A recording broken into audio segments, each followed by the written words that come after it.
এখন যদি তিনি রাষ্ট্রপতি হবেন তখন কি তাকে এই কথাটা তাকে একটু পীড়িত করবে না যে ওরা তো আমার কাছে এসেছিল, আমি কি রাষ্ট্রপতি হিসেবে তাদের জন্য কিছু করতে পারবো? একটা গণতান্ত্রিক রাষ্ট্রের রাষ্ট্রপতি আসলে তদারক করেন সরকারের সকল কর্মকাণ্ড, রাষ্ট্রের সকল কর্মকাণ্ড। তিনি আসলে কাস্টোডিয়ান অফ দ্য স্টেট।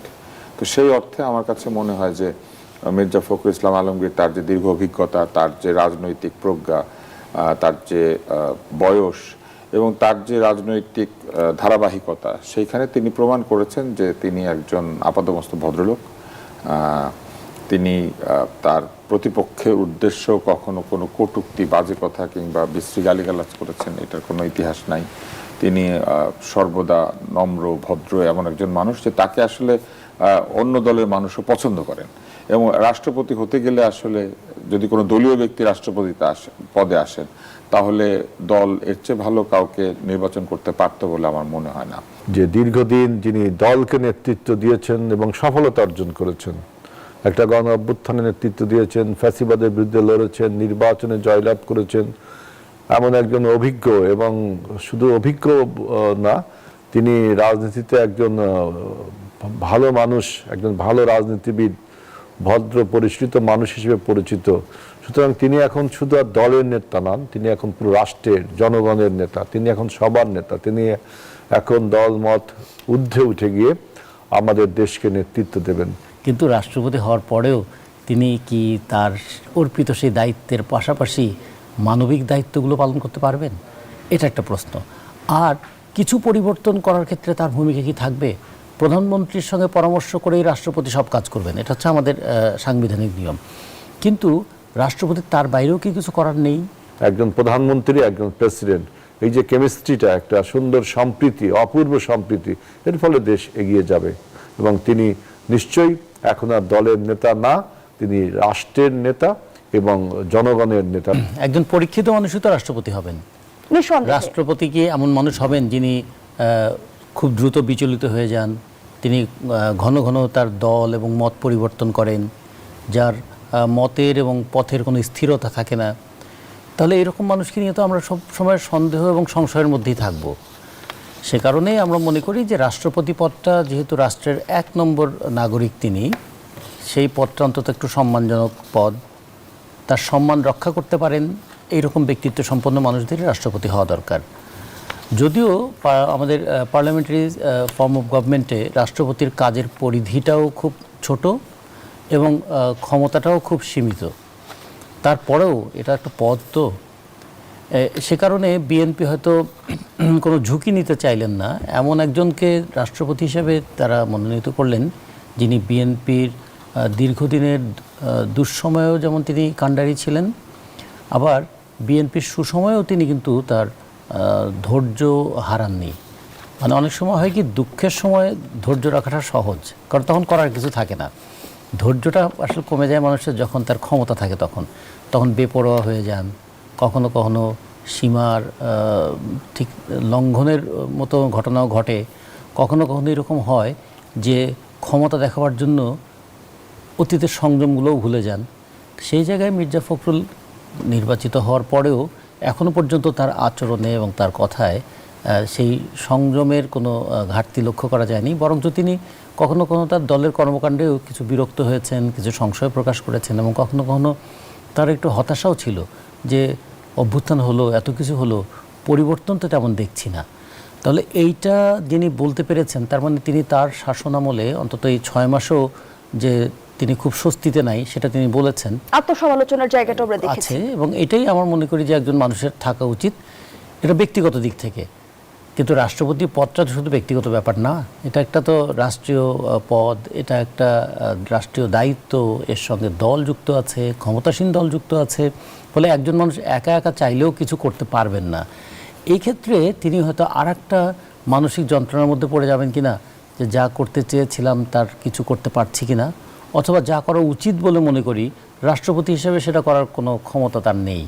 অনেক আগে আমাদের একজন রাষ্ট্রপতি তিনি বলেছিলেন যে রাষ্ট্রপতিদের কাজ কি শুধুমাত্র ওই মোনাজাত করা, জিয়ারত করা, কবর জিয়ারত করা কিনা, এমন প্রশ্ন আমরা দেখেছি। যেমন ধরুন ছোট্ট একটা কথা যদি বলি, যে কয়েকদিন আগে তিনি যখন তিনি ছিলেন আপনার স্থানীয় সরকার মন্ত্রী।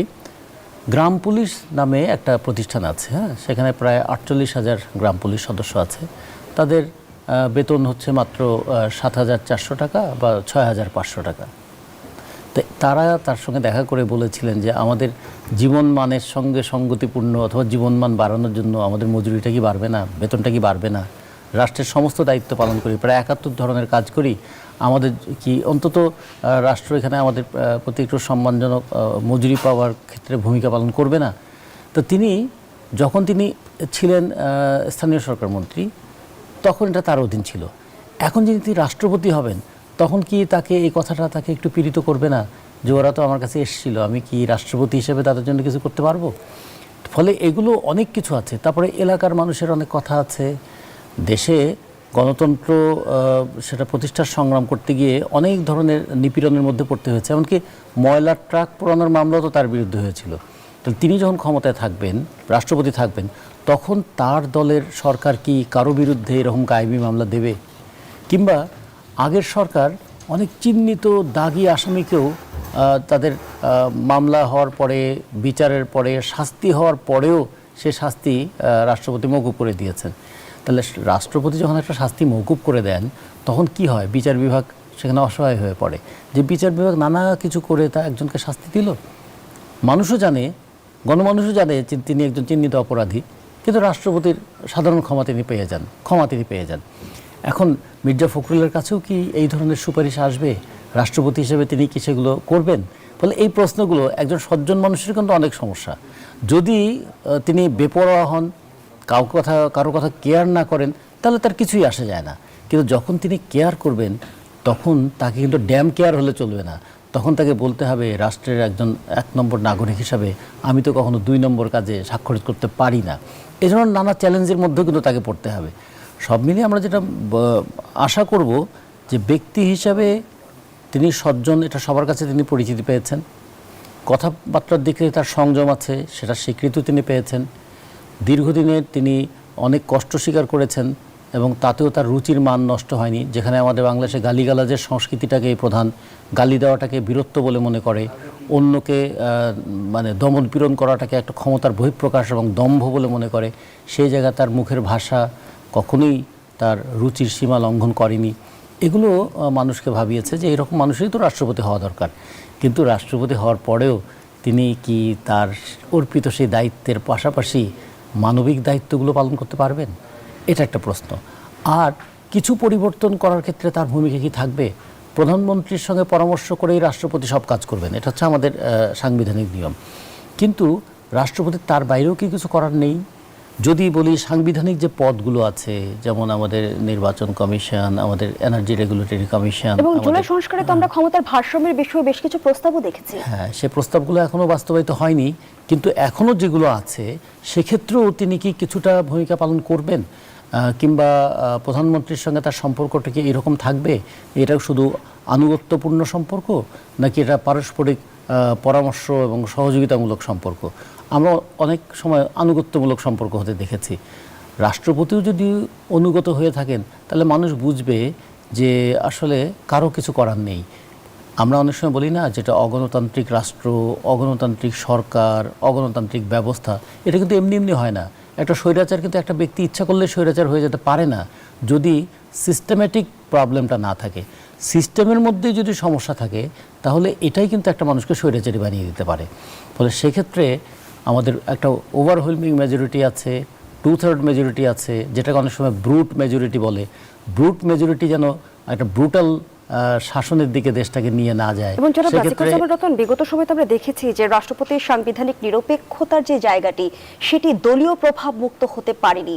বর্তমান বাস্তবতায় আসলে আমরা কতটা আশাবাদী হতে পারি, সে আলোচনায় ফিরতে চাই। একটা বিরতির সময় হয়েছে, বিরতি নিয়ে ফিরছি। দর্শক, জনতন্ত্র গণতন্ত্রের এ পর্যায়ে একটা বিরতি নিচ্ছি, আমাদের সাথে ফিরে এলাম। দেখছেন জনতন্ত্র গণতন্ত্র, নিবেদন করছে আড়াইসির স্টিল। দর্শক, জানিয়ে রাখতে চাই ইতিমধ্যে আরো 2 জন অতিথি আমাদের সঙ্গে যুক্ত হয়েছেন। চলুন পরিচিত হই। স্টুডিওতে আছেন ডাক্তার আব্দুল নূর তুষার, গণমাধ্যম ব্যক্তিত্ব, রাজনীতি বিশ্লেষক। আমার সর্বদানে আছেন আজিজুল বাড়ি হেলাল, সংসদ সদস্য ও তথ্য বিষয়ক সম্পাদক বিএনপি। আপনাদের দুজনকেও স্বাগত জানাচ্ছি। জনাব আজিজুল বাড়ি হেলাল, জানিয়ে রাখতে চাই আমাদের আজকের আলোচনার বিষয়বস্তু রাষ্ট্রপতি পদে মির্জা ফখরুল, রাজনীতির গুণগত পরিবর্তন। যে বিষয়টি বর্তমান সময়ে সবচেয়ে আলোচিত রাজনৈতিক মহলে, সেটি হচ্ছে আমরা দেখলাম যে বিএনপি থেকে মির্জা ফখরুল ইসলাম আলমগীরকে রাষ্ট্রপতি পদে মনোনয়ন দেওয়া হলো। প্রশ্ন রাখতে চাই, তিনি কি শুধুই বিএনপি মনোনীত রাষ্ট্রপতি, নাকি দলীয় পরিচয়ের ঊর্ধ্বে উঠে সবার রাষ্ট্রপতি হওয়ার সক্ষমতা রাখেন? অবশ্যই সেই সক্ষমতা রাখেন বিধায়িত বিএনপির আপনার স্ট্যান্ডিং কমিটি 2টা মিটিং করলেন এবং আমাদের দলের সিনিয়র নেতৃবৃন্দ যে দীর্ঘদিন যিনি দলকে নেতৃত্ব দিয়েছেন এবং সফলতা অর্জন করেছেন, একটা গণ অভ্যুত্থানের নেতৃত্ব দিয়েছেন, ফ্যাসিবাদের বিরুদ্ধে লড়েছেন, নির্বাচনে জয়লাভ করেছেন, এমন একজন অভিজ্ঞ এবং শুধু অভিজ্ঞ না, তিনি রাজনীতিতে একজন ভালো মানুষ, একজন ভালো রাজনীতিবিদ, ভদ্র পরিশ্রিত মানুষ হিসেবে পরিচিত। সুতরাং তিনি এখন শুধু আর দলের নেতা নন, তিনি এখন পুরো রাষ্ট্রের জনগণের নেতা, তিনি এখন সবার নেতা। তিনি এখন দল মত ঊর্ধ্বে উঠে গিয়ে আমাদের দেশকে নেতৃত্ব দেবেন। এবং এই যে সিলেকশনটা, আমরা মনোনয়নটা দিয়েছি, এটা দেখবেন যে আমাদের দলের মানে উচ্চ পর্যায়ের সব নেতৃবৃন্দ ঐক্যবদ্ধভাবে তাকেই পছন্দের ব্যক্তি হিসেবে আমরা বেছে নিয়েছি। এবং তার দীর্ঘ রাজনৈতিক ক্যারিয়ারেও দেখেছেন আপনারা যে ফ্যাসিবাদের বিরুদ্ধে তার লড়াই এবং আমাদের দলকে সংগঠিত করবার জন্য, ঐক্যবদ্ধ করবার জন্য তার বিভিন্ন রকম আপনার পরিকল্পনা, এইগুলো আমাদের দলকে আজকে ক্ষমতায় এনেছে, দলকে আজকে আমরা নির্বাচনে জিতছি। সুতরাং আমার দৃঢ় বিশ্বাস বাংলাদেশে এখন দেশকে তিনি নেতৃত্ব দেবেন এবং যে কোনো সংকটকালীন সময়, বিএনপির সংকটকালীন সময়ে কিন্তু তিনি নেতৃত্ব দিয়েছেন। সুতরাং তার একটা অভিজ্ঞতা রয়েছে সংকটকালীন সময় কিভাবে নেতৃত্ব দিতে হয়। এবং এখানে দেখবেন যে বর্তমান প্রধানমন্ত্রী এবং আমাদের যে মনোনীত প্রেসিডেন্ট প্রার্থী একসাথে রাজনীতি করার একটা অভিজ্ঞতা রয়েছে, দল পরিচালনা করার, অর্থাৎ রাষ্ট্র পরিচালনার একটা কেমিস্ট্রি, সুন্দর একটা কেমিস্ট্রি হবে এখানে, যেহেতু অতীতে একসাথে কাজ করার অভিজ্ঞতা রয়েছে, একটা দল পরিচালনা করবার, ফ্যাসিবাদের বিরুদ্ধে লড়াই পরিচালনা করবার। সুতরাং এখন দেশে উন্নয়নের জন্য এবং আমাদের রাষ্ট্র সংস্কার বলেন, তারপরে আপনার সরকারের সংস্কার বলেন, বিভিন্ন সংস্কার কাজগুলো যেটা প্রয়োজন, সেগুলো তারা দুইজনে, একজন প্রধানমন্ত্রী, একজন প্রেসিডেন্ট, এই যে কেমিস্ট্রিটা, একটা সুন্দর সম্প্রীতি, অপূর্ব সম্প্রীতি, এর ফলে দেশ এগিয়ে যাবে। এবং তিনি নিশ্চয়ই এখন আর দলের নেতা না, তিনি রাষ্ট্রের নেতা এবং জনগণের নেতা, সবার নেতা তিনি এখন। অসংখ্য ধন্যবাদ জানাচ্ছি ডাক্তার আব্দুল নূর তুষার। রাজনীতির দীর্ঘ পথ পেরিয়ে আমরা দেখলাম এবার 23তম রাষ্ট্রপতি পদে বিএনপির প্রার্থী মির্জা ফখরুল ইসলাম আলমগীর, এবং তার দীর্ঘ রাজনৈতিক জীবনে আমরা সংকট, মামলা, কারাবরণ সবকিছু দেখেছি। এবার মির্জা ফখরুলের এই রাষ্ট্রপতি পদে মনোনয়ন রাজনীতিতে কি ধরনের গুণগত পরিবর্তন আনতে পারে বলে আপনি মনে করেন? প্রেসিডেন্ট পদ তো রাজনৈতিক, ফলে সাংবিধানিক পদ, ফলে সাংবিধানিক এই পদে রাষ্ট্রপতি যখন গেলেন, তিনি আসলে রাজনীতিতে পরিবর্তন আনবেন না। তিনি যেটা আনবেন সেটা হচ্ছে রাজনীতিবিদদেরকে যে দেখে রাখার যে প্রক্রিয়াটা, সেই প্রক্রিয়াটার মধ্যে পরিবর্তন আনতে পারবেন বলে আমার মনে হয়। রাষ্ট্রপতি আসলে এক ধরনের অভিভাবক এবং তিনি নিরপেক্ষ, তার কাজে তিনি নিরপেক্ষ হবেন। এমন নয় যে তিনি ভোট দেওয়ার সময় নিরপেক্ষ থাকবেন, ব্যাপারটি তা নয়, কিন্তু তিনি তার কাজ এবং বিচারে নিরপেক্ষ থাকবেন, সেটা মানুষ প্রত্যাশা করে। একটা গণতান্ত্রিক রাষ্ট্রের রাষ্ট্রপতি আসলে তদারক করেন সরকারের সকল কর্মকাণ্ড, রাষ্ট্রের সকল কর্মকাণ্ড। তিনি আসলে কাস্টোডিয়ান অফ দ্য স্টেট। তো সেই অর্থে আমার কাছে মনে হয় যে মির্জা ফখরুল ইসলাম আলমগীর, তার যে দীর্ঘ অভিজ্ঞতা, তার যে রাজনৈতিক প্রজ্ঞা, তার যে বয়স এবং তার যে রাজনৈতিক ধারাবাহিকতা, সেইখানে তিনি প্রমাণ করেছেন যে তিনি একজন আপাতমস্তক ভদ্রলোক। তিনি তার প্রতিপক্ষের উদ্দেশ্য কখনো কোনো কটূক্তি, বাজে কথা কিংবা বিশ্রী গালিগালাজ করেছেন, এটার কোনো ইতিহাস নাই। তিনি সর্বদা নম্র, ভদ্র এমন একজন মানুষ যে তাকে আসলে অন্য দলের মানুষও পছন্দ করেন। এবং রাষ্ট্রপতি হতে গেলে আসলে যদি কোনো দলীয় ব্যক্তি রাষ্ট্রপতি পদে আসেন, তাহলে দল এর চেয়ে ভালো কাউকে নির্বাচন করতে পারত বলে আমার মনে হয় না। ব্যক্তিগতভাবে আমি তাকে আরো অনেক আগে থেকে চিনি, বিতর্ক বিষয়ের কারণে।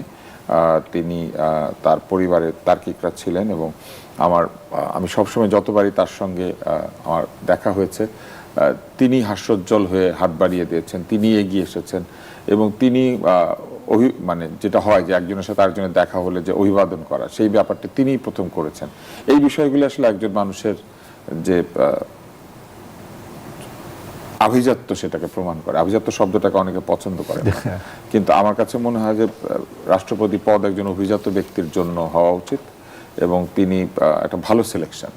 আমি মনে করি যে জাতীয়তাবাদী দলে এই মুহূর্তে তার চেয়ে ভালো কেউ এই পদের জন্য ছিল না। আর একই সাথে তার যে দলকে নেতৃত্ব দেওয়ার যে বিষয়টি, তিনি প্রবল চাপের মুখে দীর্ঘ সময় দলকে নেতৃত্ব দিয়েছেন। বেগম যে অসুস্থ ছিলেন, তারেক রহমান বিদেশে ছিলেন, এরকম একটা অবস্থায় তিনি কিন্তু একটা প্রবল শক্তিশালী অত্যাচারী বিরোধী দলের সঙ্গে লড়াই করেছেন। তার নামে যেসব মামলা হয়েছে তার মধ্যে কিছু কিছু একদম হাস্যকর ছিল এবং তিনি কিন্তু শারীরিকভাবে যে খুব সুস্থ ছিলেন ব্যাপারটি তা নয়, কিন্তু এত কিছুর মধ্যেও তার যে নিবেদিত প্রাণ, তিনি একজন রাজনীতিবিদ, তার দলের প্রতি এবং দেশের প্রতি, সেটা তিনি প্রমাণ করেছেন। আমার কাছে মনে হয় যে এটা একটা খুব ভালো সিলেকশন হয়েছে। বাকিটা প্রমাণ করবে তার নিজের কাজকর্ম।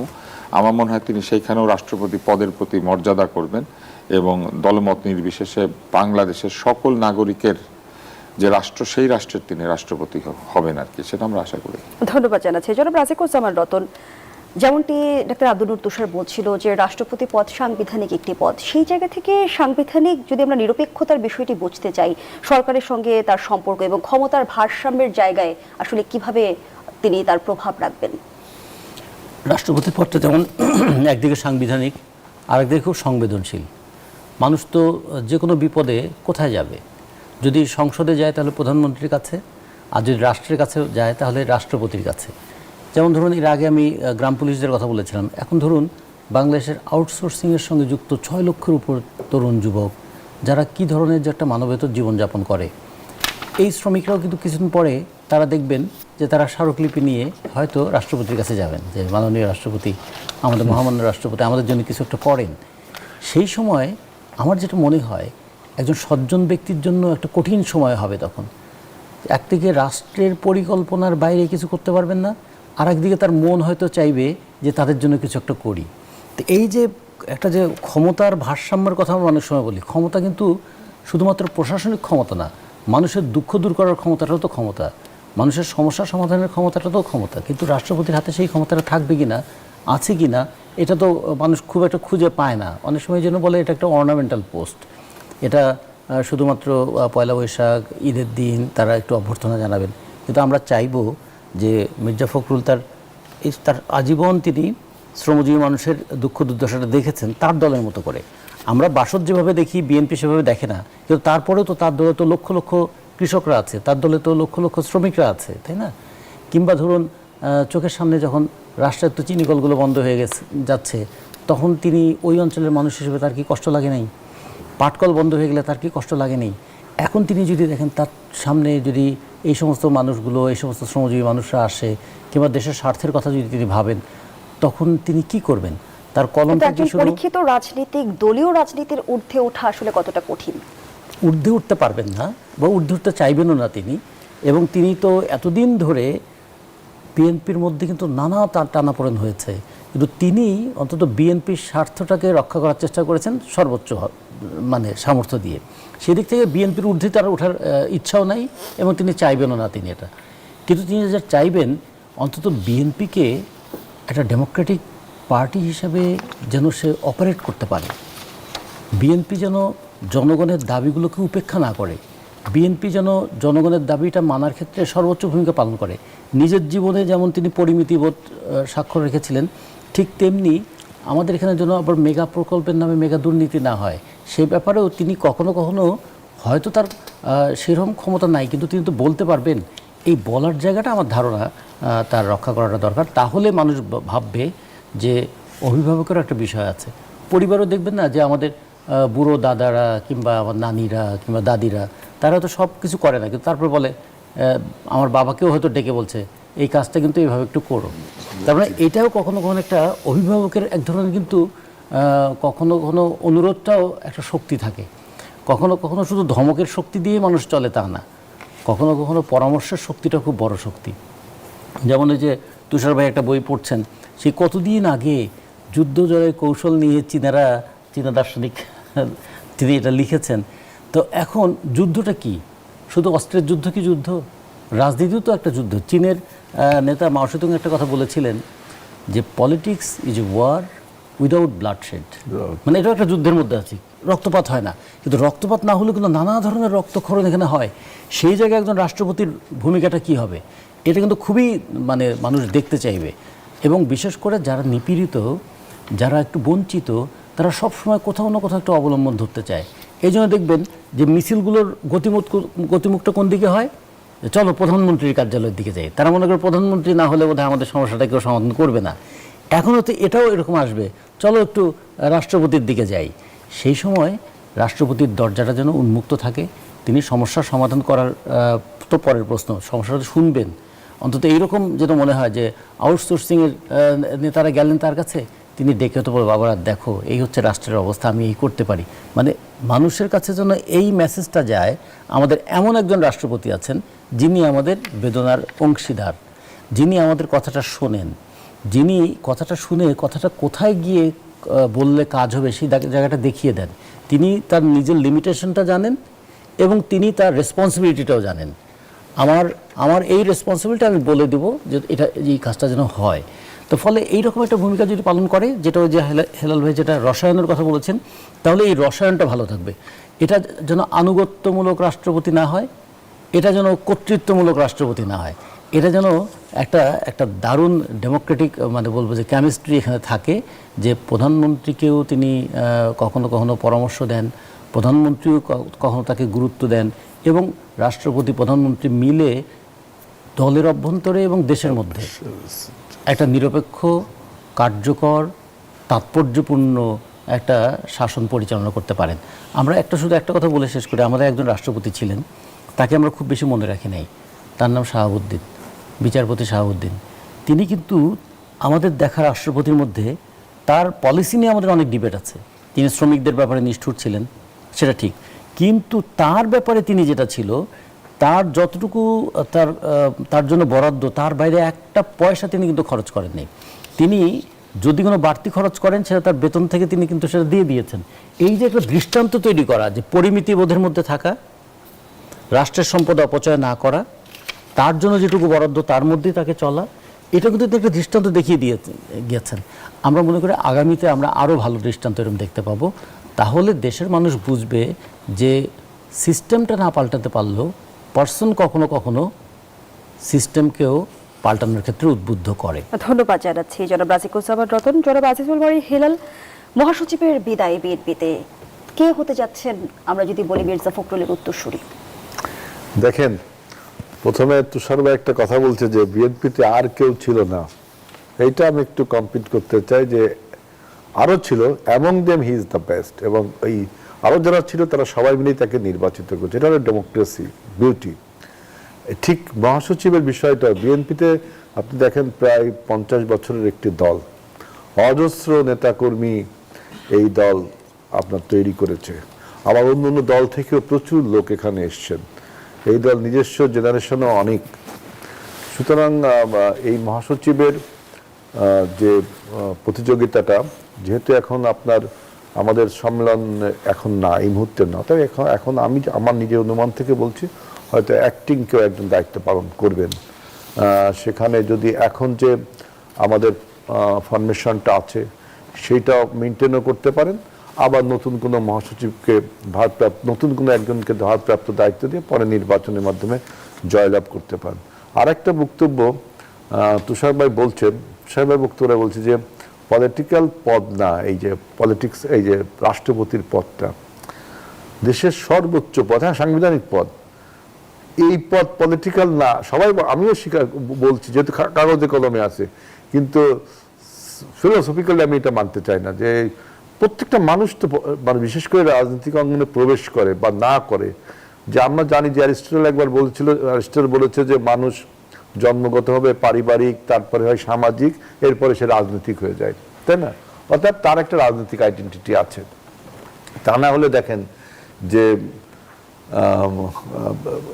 এই যে প্রেসিডেন্ট এবং প্রধানমন্ত্রীর ক্ষমতার ভারসাম্য নিয়ে কিন্তু আমাদের কনসেনসাস কমিটি কতগুলো প্রস্তাব দিয়েছে, সেখানে পলিটিক্যাল হয়ে যাচ্ছে না। যখন কোনো রাষ্ট্র পরিচালনায় যখন কোনো সিদ্ধান্ত দেবেন, এটি তো রাজনীতি।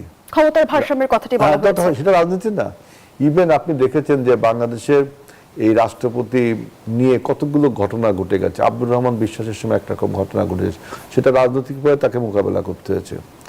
আবার আপনার এই যে ডক্টর রিয়াজউদ্দিন স্যারের, সেখানে একটা ঘটনা ঘটেছে, দুর্ঘটনা ঘটেছে। আমরা দেখেছি বিগত ইতিহাস দেখলে বোঝা যায় যে 17 জন ব্যক্তি 22 মেয়াদে রাষ্ট্রপতির দায়িত্ব পালন করেছেন এবং রাষ্ট্রপতি এই পদে কিন্তু আমরা বিতর্কও দেখেছি। সেই বিতর্কের এবার অবসান হবে। অবশ্যই অবশ্যই নয়। সবাই তো বললাম যে তিনি একজন কম্পিটেন্ট এবং ফিটেস্ট, তিনি ইজ দ্য ফিটেস্ট, এটা তো বললাম। এখন ওই পদটা রাজনৈতিক কি অরাজনৈতিক? হ্যাঁ, পদটা সাংবিধানিক, আপনি রাজনৈতিক বলবেন না, কেন বলবেন না? আমার বক্তব্য একবার দেখলাম যে বাংলাদেশের স্থানীয় সরকার নির্বাচন হচ্ছে, বলছে যে এইটা অরাজনৈতিক নির্বাচন। মার্কা দেওয়ার কথা আমি বলছি না, দাঁড়াচ্ছে পলিটিক্যাল লোক, আমার তাকে বলে তুমি দল থেকে পদত্যাগ করো। এই যে ফখরুদ্দিন মঞ্জুদ্দিনের সময় মেয়র নির্বাচন হচ্ছে, বিএনপি প্রার্থী দিচ্ছে, আওয়ামী লীগ প্রার্থী দিচ্ছে, তাদের আবার দল থেকে তারা পদত্যাগ করতেছে। এটা কোন ধরনের একটা হাস্যকর কথা ছিল? সিম্বল দিচ্ছে না, সেটা ঠিক আছে। আপনি বলছিলেন যে বিএনপিতে রাষ্ট্রপতি পদে আরো অনেকেই যোগ্য ছিল, কিন্তু বিএনপি কোন ভাবনা থেকে রাষ্ট্রপতি পদে মনোনয়ন দিয়েছে? সেটা কি দীর্ঘ আত্মত্যাগের স্বীকৃতি? অবশ্যই শুনুন, আমি বলছি যে আত্মত্যাগ তো সবাই করেছে। আমি বলছি তিনি যেহেতু আমাদের নেতৃত্ব দিয়েছেন, অভিজ্ঞতা তার রয়েছে এবং দলকে ক্ষমতায় এনেছেন, ফ্যাসিবাদের বিরুদ্ধে লড়েছেন, এই আমরা যারা এই তারা নেতৃত্বে ছিলাম, সবাই মিলে সিদ্ধান্তটা নিয়েছি। আমি বলছি যে আরো যোগ্য লোক ছিল, সেই যোগ্য ব্যক্তিরাই তাকে সিদ্ধান্তটা দিয়েছে, তিনিই হবেন। আর সবাই তো রাষ্ট্রপতি হবেন না, তিনিই হবেন, আমি সেইটা বলেছি। তুষার ভাই বলছে যে তার থেকে আর কেউ ছিল না, ওইটাকে আমি মোকাবেলা করলাম। ফিটেস্ট আপনি বললেন না, ফিটেস্ট মানেই তো তার থেকে আর কেউ ছিল না। মানে ফিটেস্ট যারা ফিটেস্ট মানেই তো সবচেয়ে যোগ্য। আমি তাই বলছি, এমন হি ইজ দ্য ফিটেস্ট। আর তুষার ভাই যে রাষ্ট্রপতি পদটা রাজনীতির ঊর্ধ্বে বা রাজনীতির ঊর্ধ্বে সাংবিধানিক পদ, সেই জায়গা থেকে তো নিশ্চয়ই যুক্তি না। এইটা যৌক্তিক, এটা যুক্তি না। একজন লোক, একটা প্রেসিডেন্ট পদটাই তো রাজনীতিক, প্রধানমন্ত্রী পদটাই তো রাজনীতিক, প্রত্যেকটা রাষ্ট্রের প্রত্যেকটা অপারেটিং অঙ্গ পলিটিক্যাল।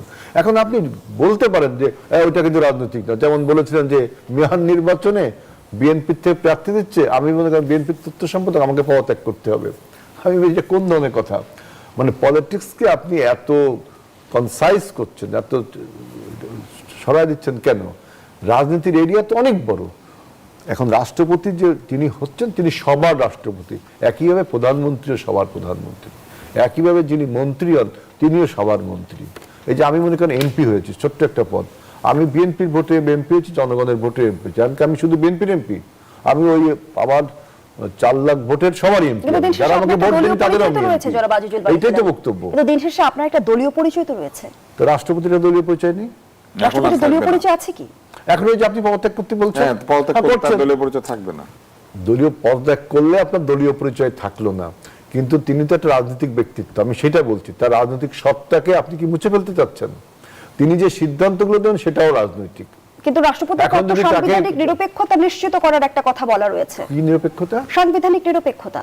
সাংবিধানিক নিরপেক্ষতাটা আমি বুঝিনি বক্তব্য ভাষা। আমি একটু ডক্টর আব্দুল নূর তুষারকে যুক্ত করতে বলবো। সাংবিধানিক নিরপেক্ষতা মানে আমি একটু সহজ করি ব্যাপারটা। সেটা হচ্ছে যে রাষ্ট্রপতি হতে গেলে আপনাকে নির্দলীয় হতে হবে, এটা বলে নাই।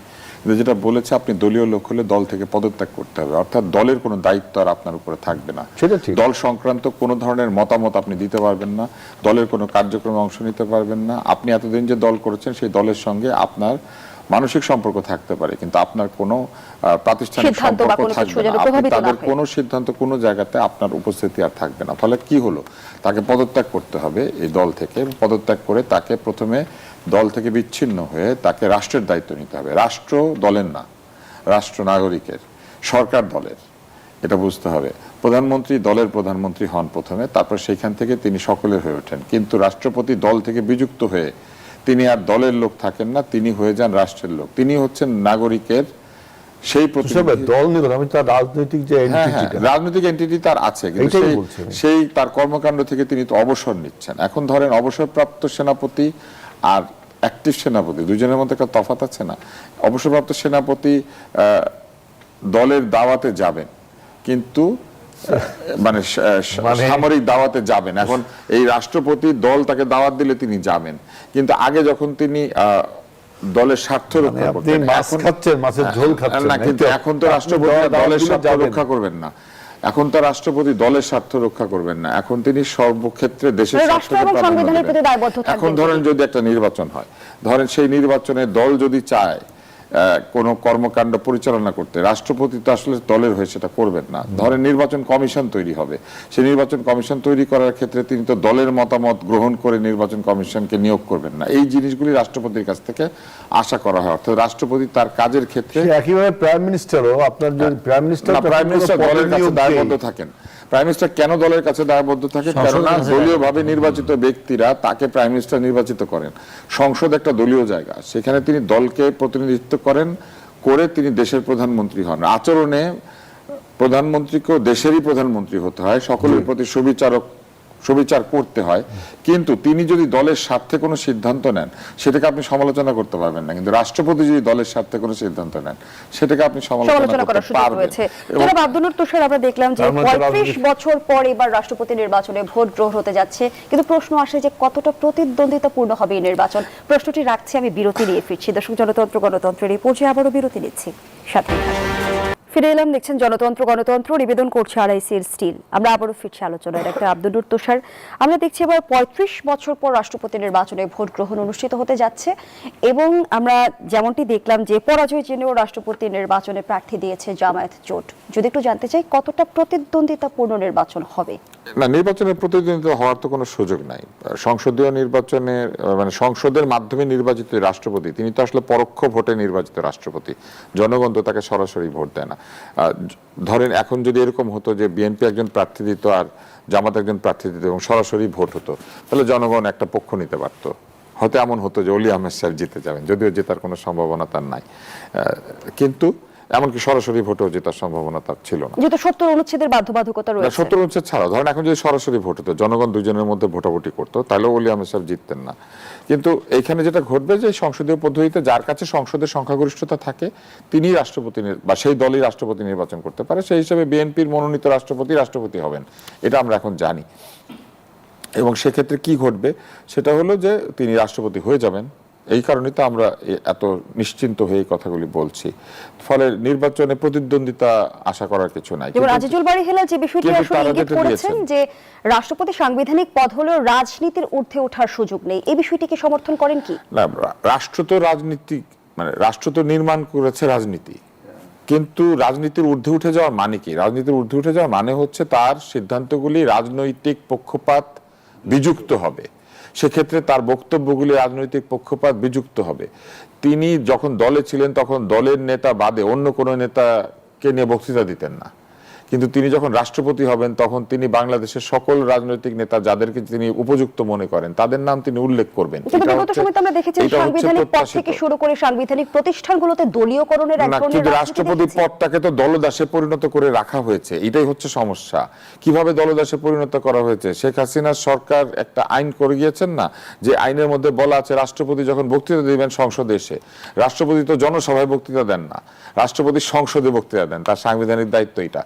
সরাসরি ভোটে নির্বাচিত রাষ্ট্রপতিরা কিন্তু জনসভায় বক্তৃতা দিতেন এক সময়, কিন্তু সরাসরি ভোটে নির্বাচিত রাষ্ট্রপতি তো তিনি নন, এবং আর ভবিষ্যতে হবেও না, এরকম সংসদের ভোটেই হবে যা মনে করি আমরা। সেই ক্ষেত্রে কি ঘটবে?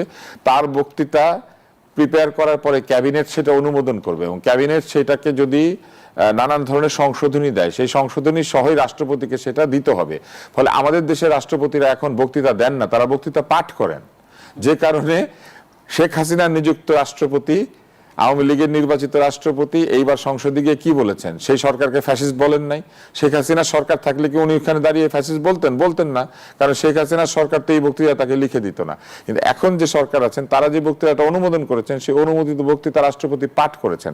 রাষ্ট্রপতির বক্তৃতা পাঠ করার কথা না। ফলে আমাদের প্রত্যাশা থাকবে যে জুলাইয়ের যে সনদ কিংবা ওই সময়ের যে চিন্তা যে রাষ্ট্রপতিকে আরো ক্ষমতায়িত করা, এই বিষয়গুলি বিএনপি সম্পন্ন করবে, এবং সম্পন্ন করার পরে রাষ্ট্রপতি নিজে কি ভাবেন সেই ভাবনা আমরা শুনতে পাবো। এই সংসদীয় গণতন্ত্র আসবার পরে বহু বছর ধরে এই যতদিন ধরে সংসদীয় গণতন্ত্র 90-এর পরে এসেছে, আমরা রাষ্ট্রপতির নিজস্ব মতামত কোনোদিন শুনতেই পাই নাই। রাষ্ট্রপতি দলের মতামতকে এবং সংসদে যে দল সংখ্যাগরিষ্ঠ থাকে তাদের মতামতকে এসে তার বক্তৃতার মধ্যে প্রতিফলিত করেছেন। ফলে রাষ্ট্রপতির মতামত রাজনীতির ঊর্ধ্বে উঠতে পারে নাই, রাষ্ট্রপতির বক্তৃতা রাজনীতির ঊর্ধ্বে উঠতে পারে নাই। দল যেটা মনে করে রাষ্ট্রপতি সেটা গিয়ে তোতা পাখির মতো আউড়ে দিয়েছেন। আমরা বরং মির্জা ফখরুল ইসলাম আলমগীরের কাছে এইটা আশা করব যে বিএনপি তাকে যথেষ্ট পরিমাণে ক্ষমতায়িত করবে, যাতে তিনি এসে বিএনপিকে বলতে পারেন যে বিএনপির ভুল ত্রুটি কোথায়, সংসদ কোথায় ভুল করছে, রাষ্ট্র কোথায় ভুল পথে পরিচালিত হচ্ছে, অথবা রাষ্ট্র কোথায় কোথায় দুর্বল হয়ে পড়ছে। আবার আপনার নিশ্চয় মনে আছে একজন রাষ্ট্রপতি এই চেষ্টাটা করেছিলেন, আব্দুল হামিদ। তার বিদায়ী বক্তৃতার মধ্যে তিনি কিন্তু ইঙ্গিতপূর্ণ বক্তৃতা দিয়েছিলেন, কোনো কারণে ক্যাবিনেট সেটাকে অনুমোদনও করেছিল। হয়তো এই জন্য যে তিনি এত সিনিয়র এবং আওয়ামী লীগের উপর তার এত প্রভাব ছিল যে তার ওই বক্তৃতায় কাটাছিটা করে না, অথবা তিনি একটু পাগলাটে কিসিমের ছিলেন, কেটে কুটে দিলেও হয়তো তিনি তার নিজেরটাই বলে দেবেন। একবার তিনি প্রিয়াঙ্কা চোপড়া সংক্রান্ত একটা বক্তৃতা দিয়েছিলেন। আমরা এটাও কিন্তু শুনতে চাই না যে আমাদের রাষ্ট্রপতি প্রিয়াঙ্কা চোপড়া নিক জোনাসকে নিয়ে বক্তৃতা দিবেন। কিন্তু এইগুলো তো হয়েছে, কেন হয়েছে? কারণ রাষ্ট্রপতিকে এতই ঠুটো জগন্নাথ ক্ষমতাহীন করে রাখা হয়েছিল। মূলত হামিদ সাহেব কিন্তু এই বিষয়টাকে সার্কাজম করেছিলেন, তিনি আসলে বিদ্রুপ করেছিলেন, কারণ তিনি জানতেন যে তার হাতে ক্ষমতা নাই। রাষ্ট্রপতিকে কিছু জিয়ারত করা ছাড়া, মাজার জিয়ারত করা ছাড়া, কিছু কিছু জায়গাতে যাওয়া ছাড়া রাষ্ট্রপতিকে এমন একটা অবস্থা আমরা রেখেছি, তিনি কিছু রাষ্ট্রদূতের ওই ক্রেডেনশিয়াল রিসিভ করেন, রাষ্ট্রদূতের সাথে হাত মিলান এবং রাষ্ট্রের পক্ষ হয়ে কিছু কিছু প্রাতিষ্ঠানিক দাওয়াতে হাজির থাকেন।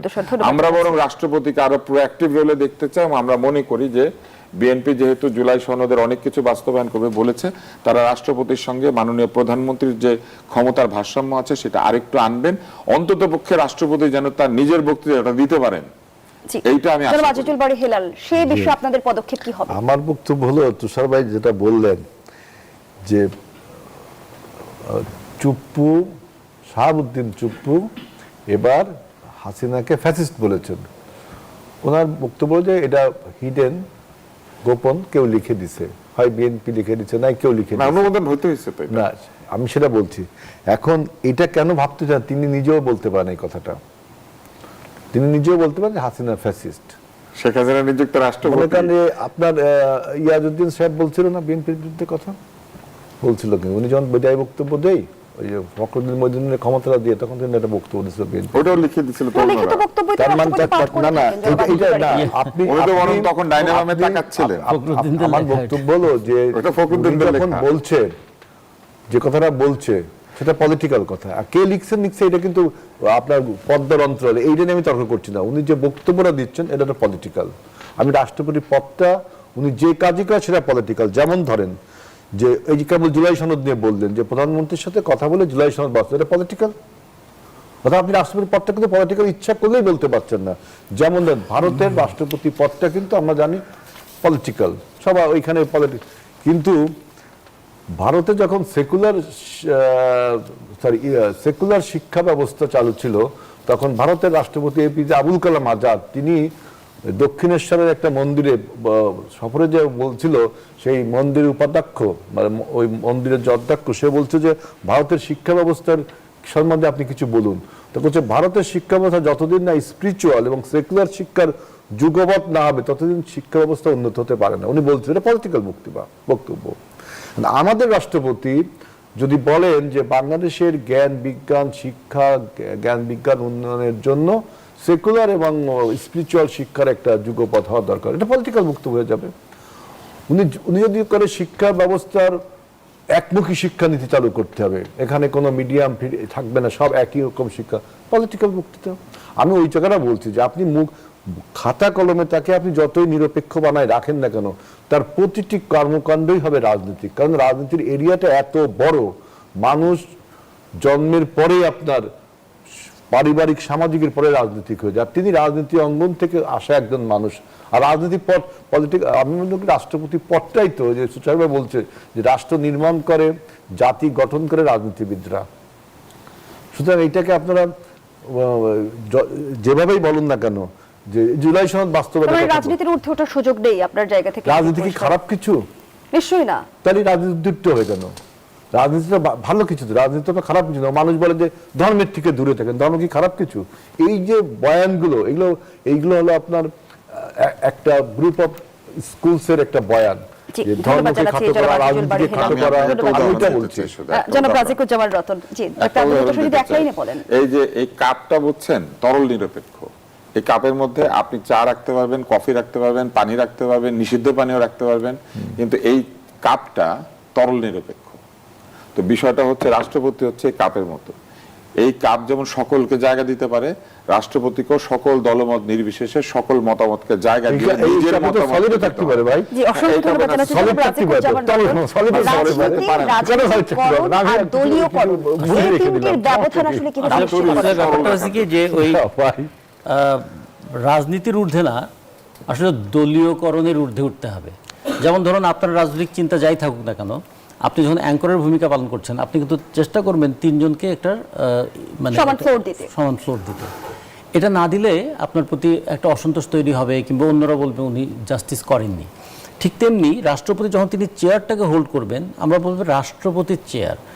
ব্যক্তি যিনি আছেন তার ব্যক্তির নানা ধরনের চিন্তা থাকতে পারে, কিন্তু যখন তিনি রাষ্ট্রপতির চেয়ারে আছেন, তখন যদি তার বিপরীত পক্ষের কোনো দলের নেতা তার সঙ্গে দেখা করতে আসে, তিনি তার সঙ্গে কি সৌজন্যমূলক আচরণ করবেন না? করবেন তো। ফলে এইটাই চায় যে রাষ্ট্রপতির কাছে অন্তত এই ব্যবহারটাকে চাইবে যে তিনি যখন একদম রাষ্ট্রপতি সুলভ ব্যবহার করবেন। কেউ তো প্রধানমন্ত্রীর কাছে যে বিরোধী দলরা যায়, সেখানে তিনি প্রধানমন্ত্রী সহ আলোচনা সেটা হচ্ছে যে যখন তিনি প্রধানমন্ত্রী, কিন্তু যখন তিনি দলীয় নেতা, কারণ প্রধানমন্ত্রী একই সঙ্গে সংসদ নেতা, একই সঙ্গে দলীয় নেতা। কিন্তু রাষ্ট্রপতির ক্ষেত্রে কিন্তু তিনি দলীয় নেতা নন, তিনি সংসদ নেতাও নন, তিনি হচ্ছেন রাষ্ট্রপতি। ফলে এই পদটাই হয়েছে এরকম যে পদটা হবে রাষ্ট্রের অভিভাবক। রাষ্ট্রের অভিভাবক। সেই ক্ষেত্রে কি হবে? রাজনৈতিক চিন্তা বিমুক্ত হবেন কি তিনি? তা না। তার যেন দলীয়করণের প্রভাবটা না থাকে, ঝোলটা সব নিজের পাতে টানবেন এইরকম যেন না। প্রধানমন্ত্রী হওয়া উচিত না, কোনো মন্ত্রীও হওয়া উচিত না, যদি কেউ পদ হোল্ড করে। কিন্তু আমাদের বিগত এখানে সময়ে সেটা আমরা হয় যে না। ধারা দেখেছি, সেই ধারা ভাঙা কতটা চ্যালেঞ্জিং? ভীষণ চ্যালেঞ্জিং। বিএনপির পক্ষে সেটা মেনে নেওয়া মুশকিল। হয়তো বিএনপি দুদিন পরে ওটা ভাঙতে গেলে বিএনপি তার বিরুদ্ধে বিক্ষুব্ধ হয়ে উঠবে যে আমাদের রাষ্ট্রপতি কি বলছে। সেক্ষেত্রে আমরা মনে করি যে একদিকে যেমন এটা ভাঙতে হবে, এটা একটা দিক। দ্বিতীয়ত হচ্ছে যে এমন পরিস্থিতিটা তৈরি করতে হবে মানুষ যেন আস্থা পায় যে আমাদের একজন রাষ্ট্রপতি আছেন যার কাছে আমরা আমাদের কথাটা বলতে পারি। মির্জা ফখরুলের কাছে এই প্রত্যাশাটার বড় কারণ হলো গত 17 বছর তিনি দলীয়করণের একটা নোংরা রূপ দেখেছেন। যদি নোংরা রূপ দেখে সেখান থেকে শিক্ষাটা না নেই, যেমন শেখ সাদিকে অনেক বলতো না যে আপনি এত আদব কায়দা শিখলেন কোথায়, তিনি বলছেন আমি বেয়াদবের কাছ থেকে শিখেছি। ঠিক তেমনি আগের অগণতান্ত্রিক ব্যবস্থার কাছ থেকে তিনি যদি শিখে থাকেন, তাহলে নিশ্চয়ই তার কাছ থেকে আমরা গণতান্ত্রিক আচরণটা ধন্যবাদ জানাচ্ছি জনাব আজিজুল বারী হেলাল। এক লাইনে যদি বলেন। একটা আর্গুমেন্ট আমি তুলি, যদি দেশে এখন দেখা যাচ্ছে যে আপনার সোশ্যাল সেফটি নেট পাচ্ছে সরকার, কিন্তু এ পাশে আমাদের একটা রাষ্ট্রের সাথে যুদ্ধ বেড়ে গেছে, যুদ্ধটাও প্রয়োজন, কিন্তু সরকার যুদ্ধের খরচ বহন না করে তিনি সোশ্যাল সেফটি নেটে যাচ্ছে। এই মুহূর্তে জনগণের একটা কথাটাকে রাষ্ট্রপতি তখন কি করবে?